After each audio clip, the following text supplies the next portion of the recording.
Welcome to another one of our Instagram Live featuring our breast cancer graduates. My name is Alicia Vianga, and I have the pleasure of being your host today. And I am the founder of After Breast Cancer. And today we have beautiful, wonderful Nadia, who will be joining us. I could see her online. I am waiting for her to send me a request. Hello, Nadia. How are you? Come on in. Send me a request and join me here on live. So, yeah, and here she is finally. We got her. And I cannot be more thrilled and happier. This week has been extremely wonderful. We have had some amazing ambassadors with us. And hello, Nadia. Welcome. Welcome Hello, to thank you. Instagram Live right here. It is gorgeous outside, and you look beautiful with your outfit, all gorgeous and looking fabulous as always. Thank you. Are you enjoying the good weather? I am certainly enjoying the fabulous weather. I love summer. It could never be too hot for me, and this is just perfect. Um, Today I was in the office doing some cleaning and more cleaning, but here I am today. How are you doing?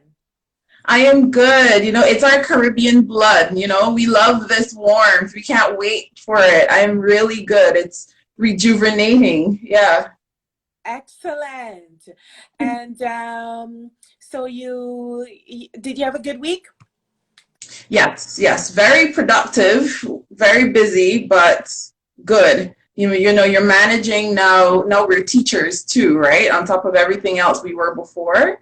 And so managing business and homeschooling and home life and taking care of yourself, being able to pull it all together. But it was a good week. Fabulous. That's good to hear. I'm really happy to hear that you had a great week. Well, I we were introduced oh my gosh, about a year now. Yes. And I met you through a family member. Yeah. And here we are today having you on IG Live. I know. And you are officially, so yesterday we had Deborah, who was Yeah. the lead ambassador for After Breast Cancer, and you will be taking over from her. You will be filling you will be filling her big shoes. And I'm ready for the challenge. I know you are. I really believe you are. Even though, how long? When were you diagnosed as a breast cancer graduate? I was diagnosed in October 2008, and sorry, 2018. So recently, and I was just 30 years old with no family history and no gene test revelations. So it was a big surprise for everyone. Was it a big surprise for you? Huge surprise for me. I found the lump. I had done some research for an event to teach women how to, do self-examinations. And since then, I had been doing them on my own. And I actually found the lump, and that is what took me to the doctor. So um, it was a surprise for me after learning all of it that it would be a part of my story. Mm-hmm.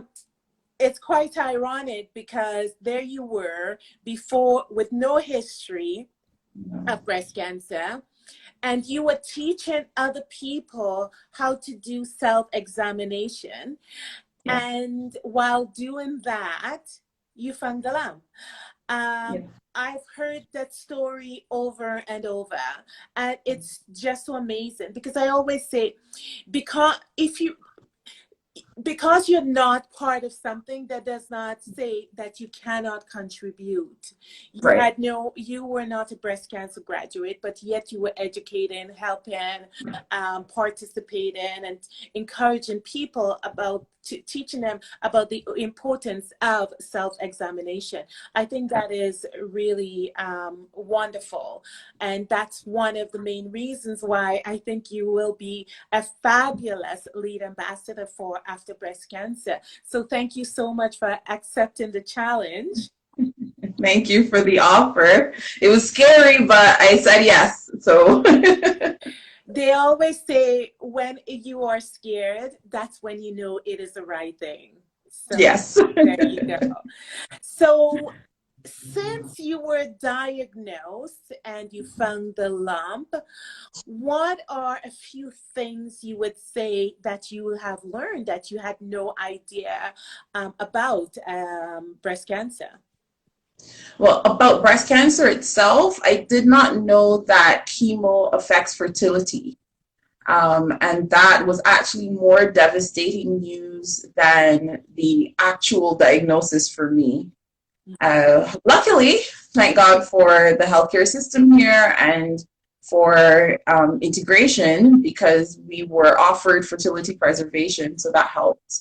But that was a big surprise for me in terms of cancer itself and that journey. In terms of what I learned through the journey, it was so simple, but I had no idea how to rest. I had no idea how to take it down completely. And at first, my idea of rest was, instead of doing 100 things, I would do 10. And eventually I had to, when the fatigue really hit, they said the fatigue is cumulative, but I didn't really understand that mentally. But when my body started feeling like it was just hard to do the simplest things, I had to understand, okay, it's time to bring it all down to zero. And it just became doing the basics in the morning, get my daughter off to school, go for a walk in the park, read my Michelle Obama Becoming book, and then go to sleep. I got that one. That one. I haven't opened it. It was given to me as a gift from one of my volunteers. So I need to open it, I know. Yes, and then watch on Netflix, just saying. But but that helped me a lot. And I was surprised that I would sleep for the entire day and I would still need an alarm to wake me up in the afternoon to do the after school pickup. And that was really telling that, my body was completely weak from the onslaught of chemotherapy. And I needed to listen to what my body was telling me. And so now that I've graduated from treatment, it's a lesson that I have to take into the rest of my life. It's a lesson that I have to, integrate, knowing when to stop, knowing that it's okay to stop, that it doesn't mean I'm lazy if I just give myself a break in the afternoon or whatnot, and it allows me to re-energize. But that was a hard lesson for me to learn. I could relate in many ways because I am not the kind of person who sits as well. And I don't often listen to my body when it's telling me, you gotta rest, you gotta take it easy, you need to take a nap. But I'm learning that. And I think maybe sometimes age teaches you or pushes you into that direction to be smarter and be more diligent. And yes, I did see Michelle Becoming on Netflix. My sister made sure that I see that. So the book in itself, I definitely will have to open. And I guess that is a really good lesson for you to learn, right? That you have to listen. And it's okay to be still.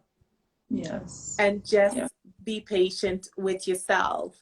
That is some of the things that I hear from some of the graduates, that they are not patient with themselves. They feel like, why am I feeling this way? Why am I so tired? Well, your body's gone through a lot of trauma, a lot of things right at this moment. So what Since then, listening to your body, what other what's the next big thing that you would say that you have learned and that you could pass on to somebody else right now? Yeah, you know what? Support comes from all directions, and sometimes it surprises you who actually becomes a part of your support team. Allow that to happen, allow the process to happen, allow people to be there. And as hard as it is, it's helpful when you know exactly what help you need. Mm-hmm. So they're there to help you, um, and you're going through it, and that's really tough to go through. But then sometimes people don't know how to help. And so it gives you a lot less stress. It gives them a lot less stress if you can say, okay, I need help with dinner for the week.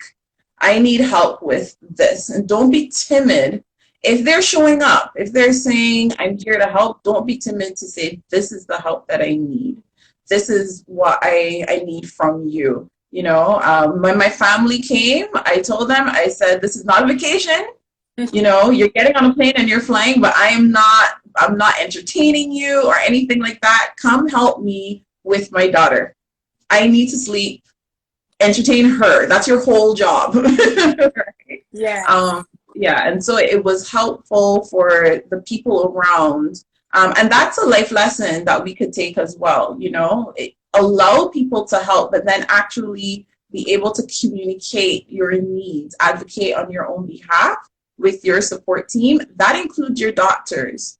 That includes asking questions and pushing, you know, and asking the same question in a different way and getting different opinions and drawing your own conclusions. Sometimes, you know, I've started presenting with early onset lymphedema, and everything I was able to do to help myself with that, I had to find on my own. You know, I didn't have, my integrated program did not include physical therapy. It did not include fitting for compression. It didn't include teaching me how to do the self massage. I had to go find those resources on my own and then share them. So, you know, there is, as hard as it is to already be able to go through it, if you can give yourself permission to take that next step, to actually define what you need and communicate it, I believe it will make your process just a little bit easier. And like I said, it's a great lesson to learn in life, use in life. It's I think it's kind of ironic because most of the ambassadors that we featured this week all say the same thing. It is important to build your team, and when people offer to give you support, accept it. It's Yeah. not because they're feeling sorry for you. They want to feel like they are part of your journey. They want to be able to support you and help you. And I just want to say hello to a few people who's joined us. Our fabulous Mr. Angus from is joining us. I see, give us a little heart there. Hi, Natalie from High Heel Diary. She was on Hey, Monday. Welcome girl. back. And guys, if you have any questions, please feel free to just pop it there in the bot in the note. Angus, please say hi to Dale for me. Hi, Dale. Okay, I did say Dale. And Natalie, Nadia, you'll certainly get to meet Angus and Dale. They are our stylists, and they've been our stylists for all of the She Project, our Scarf for Scar, and my goodness, they are certainly an amazing part of the after breast cancer journey. And you couldn't ask for a more dedicated, funny, hilarious, hardworking team, and they are awesome. Yes, yes, Natalie, they did make you look beautiful, and so thank you. And so, what if you were to pass that information, what you have learned to someone else, because you will be passing that on to your team, motivating them, encouraging them. What are maybe one or two lessons you think were the greatest that you've learned, and you would definitely want to pass that on to someone else so that they don't have to go through the same things that you did? Mm-hmm. So my first response was kind of robotic. I was really stoic when I got the news. I didn't have an immediate reaction, no tears or anything like that. And I immediately went into problem solving mode, which is I suppose from what they explained to me is a little bit unique.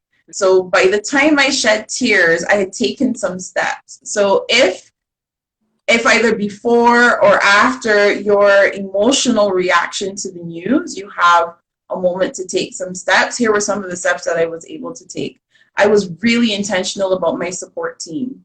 I handpicked the people who were closest to me, to be able to have those moments of complete vulnerability, to just be miserable, to cry, to be angry, to be happy, to be grateful, to experience all of the highs and lows with them, with a very specific team of trusted people. The other thing I did was get supports for my family. So I had registered my daughter for a child psychologist, and I told my husband, please tell your best friends, because they're the people who are closest to you. Mm-hmm. And I started putting kind of circles of support around us. And I told key people at work what was happening so that it wouldn't be a shock to them. And somehow, I don't know, I managed to give myself maybe about a week or two of really strategic moves before I had my meltdown, which came. And so if there is a point at which you have a moment of clarity through all the emotional fog and the worry and the fear and everything that you're experiencing, if you can start looking at, okay, what do I need around me? How is this going to work? How are the actual practical things that you have to deal with every single day? Because you know what? A diagnosis today no longer has to be the end of it. There's so much available to us now. Mm-hmm. And so you have to keep living. Every new sunrise is a new day. And there are really practical ways that we can help ourselves get through the day so that you can be free to have the emotions you need to have. When you're not having to worry about, who's doing the pickup and who's doing the drop off and, the really practical everyday things, then take your, 3-hour shower and cry. You have the freedom to do that now, to just, I just had to divest as much of my responsibility as possible, and then I could just go through it. And knowing that we had done the fertility preservation, that also helped clear up in the back of my head some worry. Yeah. So if you're under 40, and I don't know about all of the provinces. I know Ontario certainly has provisions for cancer patients under 40. But please look at that for sure. Look at that. That is awesome. I just want to say a big hello to my sister Natasha, who just joined us. And Elizabeth as well just joined us. She is the manager of our Instagram social media page. And so she does all the hard work, writing, creating content in the background. Hello, Elizabeth. Thank you so much for doing an amazing job. And I also see a big supporter, sponsor, and good friend of After Breast Cancer, Mr. Jody Thompson. Hello, Jody. Jody sold us enough houses, and if you're looking for an amazing real estate agent, he is awesome. Sorry. I just had to say that. And I also see a wonderful friend as well joining. I don't know if she's in Barbados or if she's in Toronto. Layla Springer. Hello, Layla. Good to see you as well. And Angus and Dale is saying hi to Natasha and Natalie again. So this is awesome. It is, I think, breast cancer touches everyone differently, and how you react to it is also different. Oh, Layla is in Barbados. How wonderful. She's on the beach. Like, hello. I think she got stuck in Barbados with in the pandemic, but it's a good place to get To be stuck. stuck, yeah. You are from Barbados as well. I am. Yes. So we know you're a breast cancer graduate. We know you are a mom. We know you are a wife. We know you are a fantastic businesswoman. Tell us a little bit more about who Nadia is. And you're wearing so many different hats. So, yes. Well, first of all, I am a passionate person. I am a deeply empathetic person, and I am hopeful and optimistic beyond repair. And that's me at my core. And what I do with that, how that flows through me, yes, there is business, but my business is about helping entrepreneurs help others, about helping nonprofit leaders help others. And it's about being able to take that empathy that I feel deep within me and allow it to multiply itself and ripple through society. I have really big, audacious, ridiculous dreams, and super tons of energy. My dad was joking with me, and he was like, so this is you, like, this is your low. This is like your low is like normal for everybody else, just balls of energy. And I love with everything that I have. And I've learned over the years to be really choosy with, investing that love in people, in projects, and just in bits and pieces of life and pulling it all together. Mm-hmm. After dealing with breast cancer, I've taken off quite a few hats. And I've consolidated some hats, and I'm still trying to increase the streamlining so that I can be even more effective. There's less time, now there's less energy, less resources, but that means it's an opportunity to be more efficient, to be more strategic. And that's a lesson we're learning in Corona. When so much is taken away from us, how do we use what we have? To be more strategic and to be more efficient in our personal lives, in our businesses, in our work, etc. So me, I'm a teacher. I absorb information like crazy, synthesize it, and put it back out there. And that's me, plus mom, plus wife, plus blah, blah, blah, blah.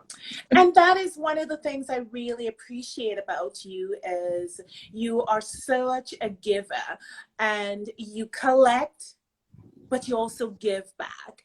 And that speaks volume. And that speaks volumes for most of our ambassadors. And that's why we are attracted to them, and they are also attracted to us as well, too, at After Breast Cancer. So tomorrow is International Cancer Survivor Day. What does that say to you? What does that mean?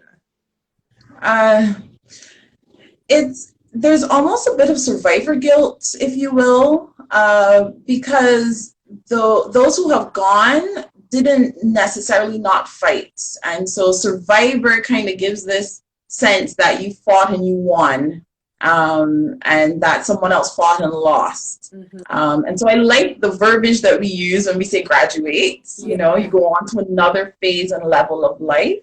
But to be able to celebrate the fact that we are here to tell the story. We are here to empower others with our stories. We are here to take stock. I think at least for graduates, it's good to have a day where you say, holy crap, I went through that and that really sucked, but I'm here. And so I think it's a good thing to have the commemoration, to celebrate life, to celebrate the newness of life and that new perspective on what every day brings. But certainly to do that knowing that there are really amazing people who fought, and are not here. And so we bring them into the commemoration. We're here to tell the story so that there are more of us surviving every year. Earlier detection and, better provisions, better funding, all of that. We're here to say this is what happens when we do it right. Absolutely. This is so well said. I mean, tomorrow we're going to have two other breast cancer graduates who will be joining us.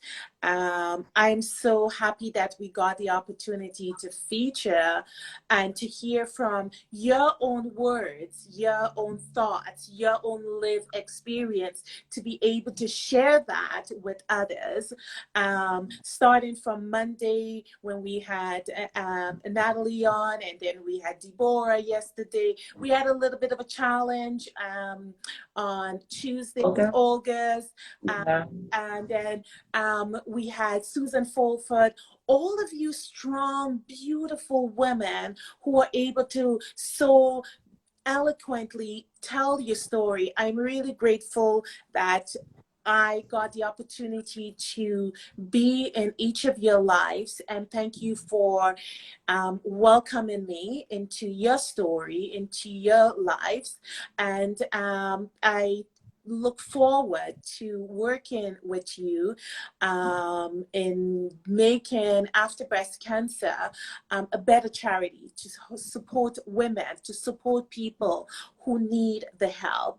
And before we leave today, is there anything else you would like to part with, you would like to tell us? There is something I want to say because I know you're not going to say it. And I want to say thank you to you, Alicia, because it's one thing to see a problem. It's a completely different thing to stand up in the gap for the rest of us and to bring your resources, your knowledge, your energy, your power to bear and create space for us. One of the amazing things about After Breast Cancer is we kind of just get left behind when you're done. Your whole life is controlled by the doctors and the nurses for a few months. And then they're like, okay, you're good. We'll see you in 3 months. And then we'll see you in 6 months. And then, you're just kind of looking around like, okay, thanks, and everything just kind of falls off. Whereas After Breast Cancer creates a home and a space that says, okay, but we still have to manage fatigue and we still have to manage all of these pieces. And it's a lot easier to talk to people who understand and we know that the journeys are different, but we could learn from one another still. And, you as a visionary, you as someone who could not just see problem and solution, but ways to improve, ways to expand, ways to make it fun and beautiful and enjoyable. That is something that I am personally very grateful for. When I found out about After Breast Cancer, I drove, well, I don't know, like 20-30 minutes out because if I was going to spend my insurance money somewhere, I was going to spend it where I knew other people were going to get help, and so that was really important for me. And I got my little sexy swimsuits and everything, and Natasha just made me feel so good about myself again, and it was just something to experience and something that everyone should have, that moment of you're still pretty girl, you still got it going on, we can still make you look and feel good. So thank you. And it is so true, because that is one of our motto at After Breast Cancer. We believe that everyone should look and feel beautiful. Because you have breast cancer, that doesn't mean to say your life is over, right? Yes, you may have a mastectomy, yes, you may have a lumpectomy, but you still need to feel beautiful. You still need to feel beautiful for yourself. And that's what we do. That's what we do every day. That's why we have Dale and Angus who make people look beautiful for our calendars, so that we could pick women who have never maybe dressed up or even get their hair done, and they do that. They take the time and do this. We have all these sponsors, who come on board. Shoppers Drug Mart, like I I think most of you know I am not a breast cancer graduate. My sister Natasha is not a breast cancer graduate. But the one thing that we do is we know what it feels like to be a woman and want to be able to give back. And that's what we are good at. And thank you Yes. for saying that. I really appreciate, and I love what I do. I love every single day, like the 99% of my time that I spend, my day is spent on after breast cancer, always looking at coming up with new ideas, coming up with new ways of doing something that is different. And I enjoy that. I really do. Yes, and it shows. So that's why it's so great to be around this energy. And I see some of the comments, so I know the ladies agree for sure. Thank you. Thank you so much. Thank you guys for listening to another edition of our conversation with our ambassadors. This week was very special because it's a whole series leading up to tomorrow's event, which is the celebration of life as a cancer graduate. And I had the pleasure of speaking to so many of you in this forum and to seeing so many other people joining us and listening. So thank you so much, Jay, Nadia, for joining us today, for educating us. And for everyone who's joined us, don't forget to please come back tomorrow.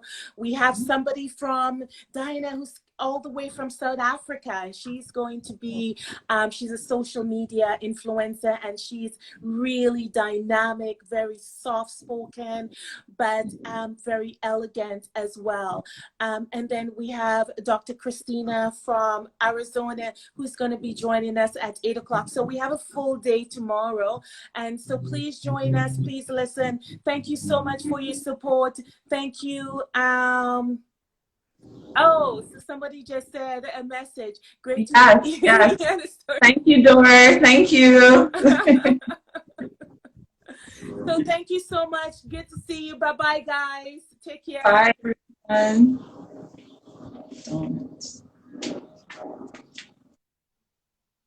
All right, so that's it for today, and see you tomorrow. Bye-bye. Love and kisses. Bye, Angus and Dale. I miss you guys. Bye, Tasha. I miss you and everyone else.